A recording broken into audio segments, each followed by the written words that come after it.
G'day everybody, Bush Shed here, welcome. Sumo, you're on. I've got something to make, and I've got to cover that. Looks like crap, let's give it a burl. Let's get out into the shed. Scrap pieces of wood, check. Measurements, check on the screen. Let's cut it down. 2 at 500, look at that. That width there, cut that down. Beautiful. So there we go. Gun out. Nails loaded. Alrighty. So what am I doing? Well, I'm putting it together. Using nails. Thought I'd use screws, but no bugger nails do the job.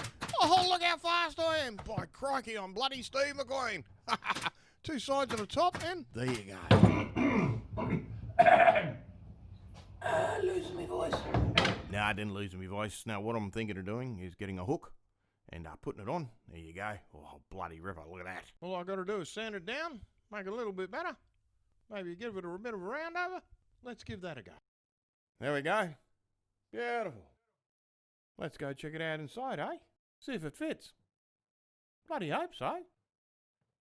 From this to this. Bloody ripper. Sumo's 3-minute challenge, scrap wood. Take care guys, hooray. If you wanna be 89, just won't you give it